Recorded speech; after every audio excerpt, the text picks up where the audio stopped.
দেখো মহানামা, দেখো কাদের মধ্যে তুমি বাস করছো, কারা তোমার আপনজন বলে নিজেদের দাবি করছে।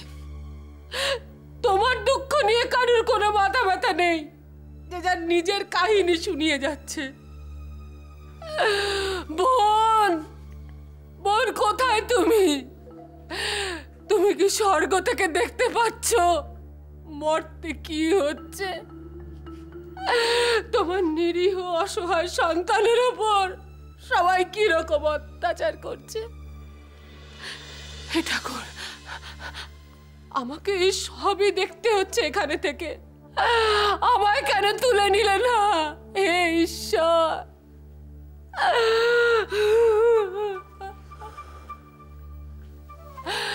একটা নিরীহ অসহায় মানুষ, সবাই তার সাথে কিরকম পশুর মতো ব্যবহার করছে, তাকে কৃতদাসের মতো জীবন যাপনে বাধ্য করছে।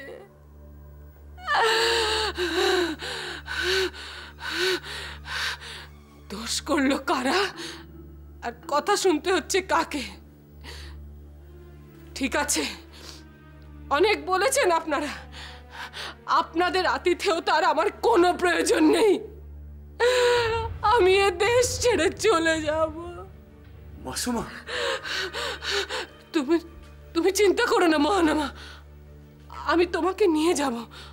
অন্তত সেখানে গেলে তুমি তো এই অত্যাচারের হাত থেকে মুক্তি পাবে, স্বাধীন জীবন যাপন করতে পারবে, শান্তি পাবে। না মাসুমা, আমি কোথাও যেতে পারবো না। এই সিংহল তোমার মাতৃভূমি। যতদিন বেঁচে থাকবো আমি এই সিংহলের মাটিতেই বসবাস করব। আর আপনি ওইভাবে চলে যেতে পারেন না। যতদিন আমি বেঁচে আছি আপনাকে কেউ এখান থেকে তাড়িয়ে দিতে পারবে না। না মহানামা, না, নিজের সম্মান বজায় রাখে আমাকে চোখের জল ফেলতে ফেলতে এই প্রাসাদ থেকে বিদায় নিতে হবে।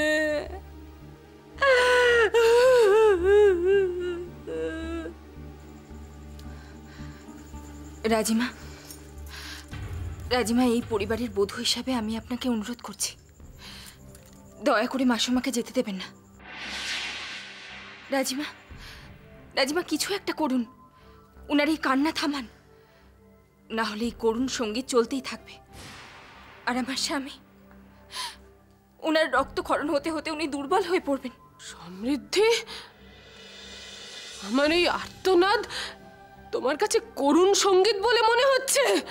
এইসব চোখের জল ফেলার থেকে ছুটে গিয়ে রাজবৈদ্যমশাইকে ডেকে নিয়ে এলে অনেক লাভ হতো। নোংরা রাজনীতি করার থেকে আহত মানুষের সেবা করা অনেক বেশি পুণ্যের কাজ।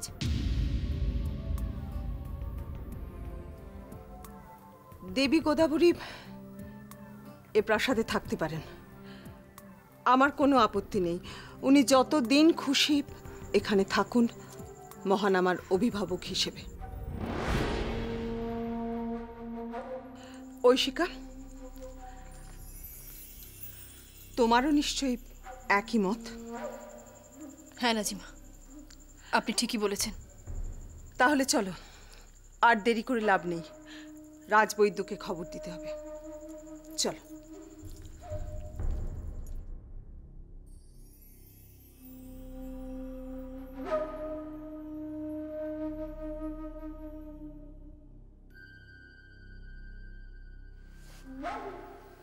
এবার আপনি আপনার চোখে জলটা মুছে ফেলুন আর প্রতিজ্ঞা করুন যে কোনোদিন ছেড়ে চলে যাওয়ার কথা বলবেন না। আসলে মহানামা, মাসুমা, আমার দিদিরা খুব মনোকষ্টে ভুগছে, একদম একা। আমি এই বন্দিদশায় কিছুই করতে পারছি না, কিন্তু ওর এমন একজনকে প্রয়োজন যে সবসময় ওর পাশে থাকবে, নিজের মনের কথা বলতে পারবে, কারোর কাছ থেকে একটু সহানুভূতি অন্তত পাবেন। মহানামা, আমি যাই, ত্রিজটা বোধহয় আমার জন্য অপেক্ষা করছে।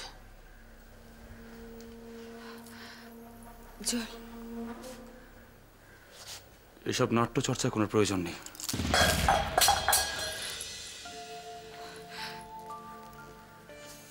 কালাভ্রাতে থাকতে আমি শিক্ষালাভ করেছি ঠিকই, কিন্তু দুর্ভাগ্যবশত এই বিষয়টাই আমার শেখা হয়নি। আমি যা করি তা মন থেকে করি। আচ্ছা, একটা কথা আমায় সত্যি করে বলুন তো, আপনি কি সত্যিই একজন রাজকুমার? মুখ সামলে কথা বলো সমৃদ্ধি, সবকিছুর একটা সীমা রয়েছে। সে তো আছে। আসলে আমি কোনোদিন কোনো রাজকুমারকে এমন কাপুরুষিত কাজ করতে দেখিনি, তাই সন্দেহ হলো আপনি সত্যিই রাজকুমার কিনা। সমৃদ্ধি, তোমার কথাগুলো শুনলে মাঝে মধ্যে মনে হয় কি জানো, তুমি মানুষ নও। তোমাকে মনে হয় ছুরিকার ফলার থেকেও ধারালো। সঠিকভাবে ব্যবহার করতে জানলে আঘাত পাওয়ার ভয় থাকে না স্বামী।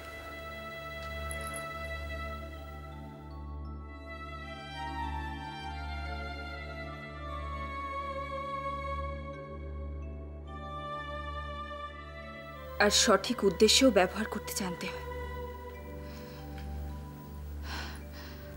শত্রুকে আঘাত করার জন্য অথবা ধরা পড়ার পর আত্মরক্ষার্থের ব্যবহার করা হয়। আপনার তো এটা জানা উচিত, অন্তত আপনার মতো বীর পুরুষের পক্ষে এটা জানাটাই স্বাভাবিক। কিন্তু আজ তো আমি এক অন্য দৃশ্য দেখলাম। আপনার মতো সিংহ হৃদয় একজন মানুষ নিজের হাত কাটলেন কিসের জন্য? না একটা ছোট মেয়েকে কষ্ট দেওয়ার জন্য। সমৃদ্ধি, আর সে ছোট মেয়েটা কি চেয়েছিল? না সে তার ভাই কাকাকে নিজের প্রাণের থেকেও বেশি ভালোবেসে রাখে পড়াতে চেয়েছিল।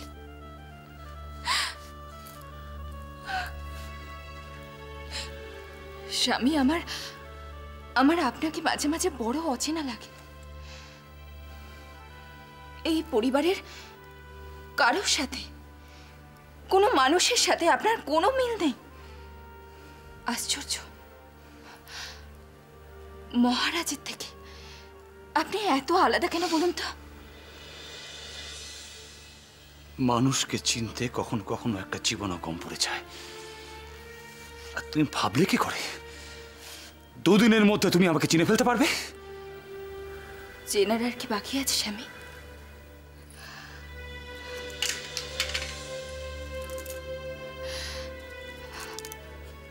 দয়া করে এসব বন্ধ করুন। যাদের শরীরে রাজ রক্ত আছে তাদের এসব শোভা পায় না। আর আপনি যদি সহানুভূতি আদায়ের জন্য এসব করে থাকেন তাহলে আপনি তারও যোগ্য নন।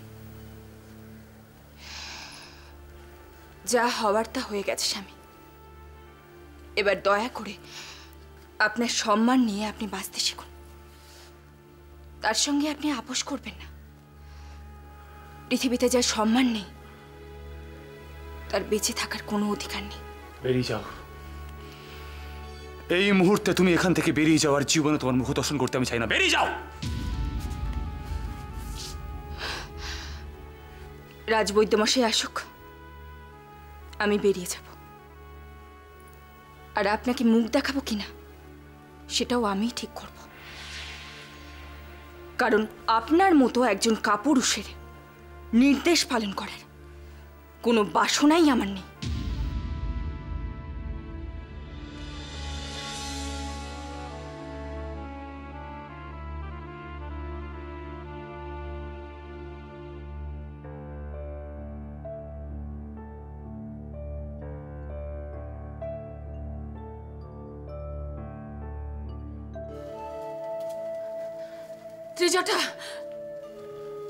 ত্রিজটা সর্বনাশ হয়ে গেছে। কি হয়েছে মাসুমা? মহানামা। বলুন, থামলেন কেন? বলুন কি হয়েছে মহানামার? মহানামা ছুরিকা দিয়ে নিজের হাত কেটে এসব কি বলছেন কি আপনি? হ্যাঁ ত্রিজটা, চতুর্দিক রক্তে ভেসে যাচ্ছে।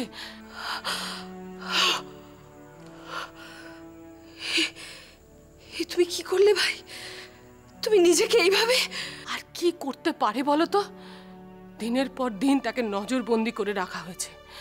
তার কোনো স্বাধীনতা নেই, কিচ্ছু নেই। এখন ভালোবাসা দেখানোর জন্য রাখি পরানো হচ্ছে। আচ্ছা ত্রিজটা, তুমি বলো তো, তুমি কি করতে ওর জায়গায় থাকলে? এভাবে সহ্য করতে পারতে?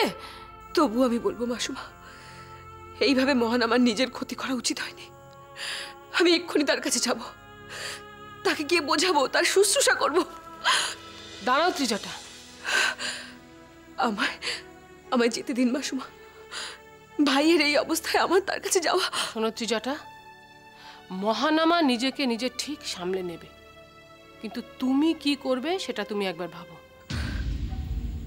ধন্য আপনি। এই মুহূর্তে এসব আপনার মাথায় আসছে? হ্যাঁ আসছে।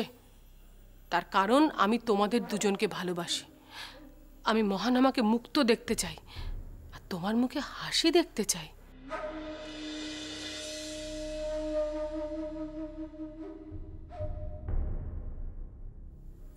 কি হলো? কি ভাবছো ত্রিজটা? ভাবছি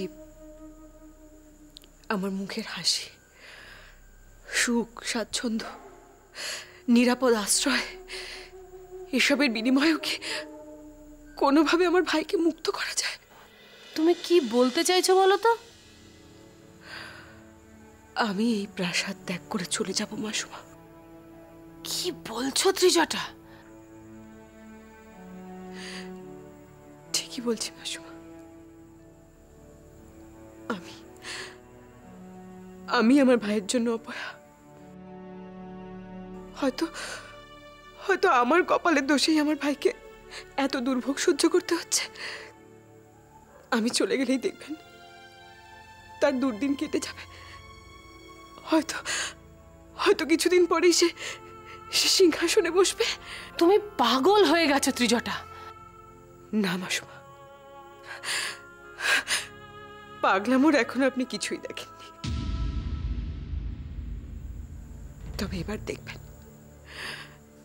আর আমিও দেখব এবার কে আমার ভাইয়ের মুক্তির পথে কাঁটা হয়, উপদেশ নাকি স্বয়ং ঈশ্বর।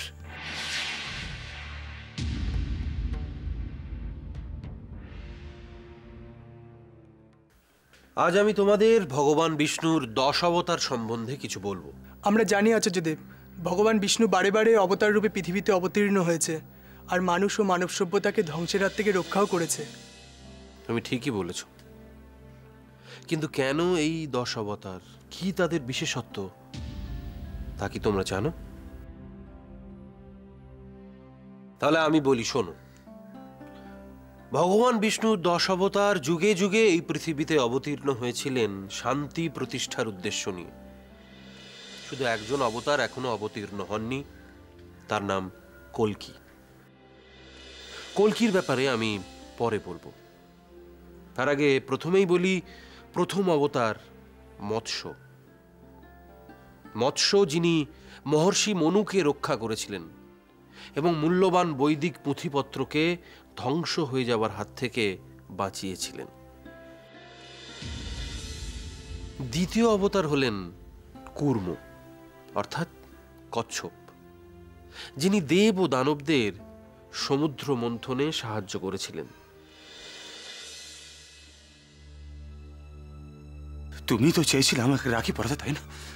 হ্যাঁ, এখন পড়ো, আমার হাতে রাখি পড়ো।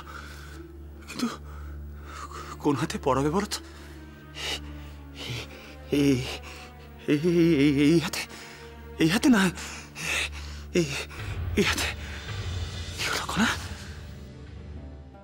তৃতীয় অবতার বরাহ, অর্থাৎ শূকর, যিনি পৃথিবীকে সমুদ্রের হাত থেকে রক্ষা করেছিলেন।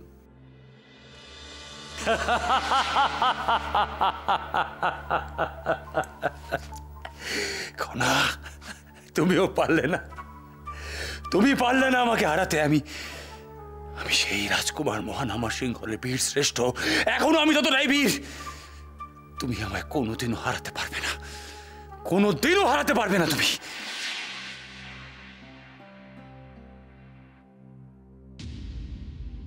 এরপরে চতুর্থ অবতার নৃসিংহ, অর্থাৎ অর্ধেক মানুষ অর্ধেক সিংহ, যিনি হিরণ্যকশিপুকে হত্যা করে তার বিষ্ণু ভক্ত পুত্র প্রহ্লাদকে বাঁচিয়েছিলেন।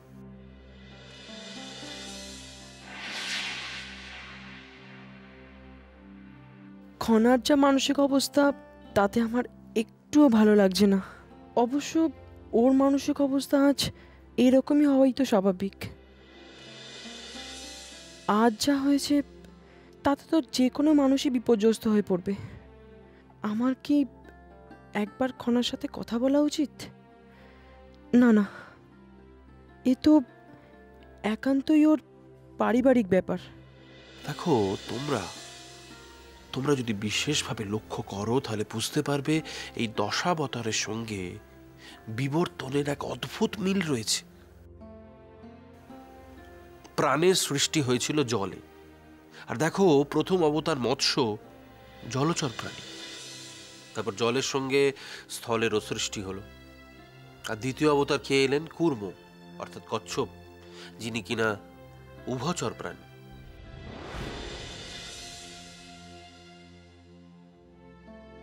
এরপর স্থলে যখন জীবন পরিপূর্ণভাবে বিকশিত হতে শুরু করলো তখন খাদ্যের অভাব দেখা দিল, আর তখনই এলেন তৃতীয় অবতার শূকর, অর্থাৎ বরাহ, যার কিনা খাদ্যের কোনো সমস্যাই নেই, সে যা পায় তাই খায়। আর তোমরা নিশ্চয়ই সবাই জানো যে এই পৃথিবীতে সর্বশেষ সৃষ্টি হয়েছিল মানুষ, যার পূর্বপুরুষ কিনা পশু। আর নৃসিংহ দেখো অর্ধেক মানুষ অর্ধেক পশু, অর্থাৎ এমন একজন মানুষ যার মধ্যে পশুর স্বভাব ধর্ম বর্তমান। তাহলে নিশ্চয়ই বুঝতে পারছো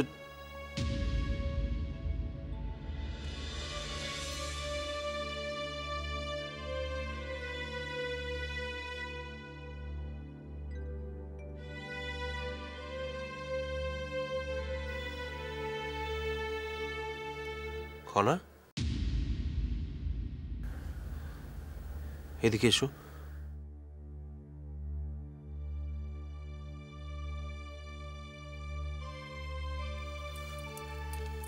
আমি এতক্ষণ তোমাকে যা যা বললাম তা আমি তোমার মুখ থেকে শুনতে চাই, দেখি তুমি কতটা শিখলে।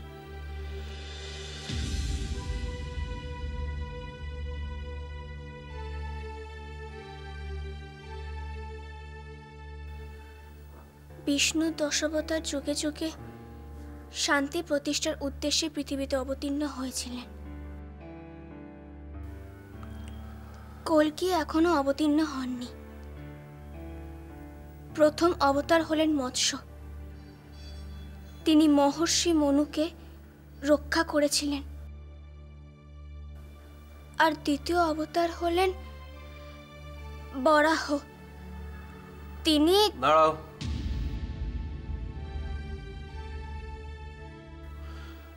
আমি দ্বিতীয় অবতারের নাম কূর্ম বলেছিলাম, বরাহ নয়। তার মানে তুমি মনোযোগ দিয়ে আমার কথা শোনোনি। বিদ্যার্জন সাধনার বিষয় খনা, তোমাকে দেখেই আমি বুঝতে পারছি তুমি মানসিকভাবে বিপর্যস্ত, কিন্তু তা বলে বিদ্যা চর্চার সঙ্গে আপোষ কেন?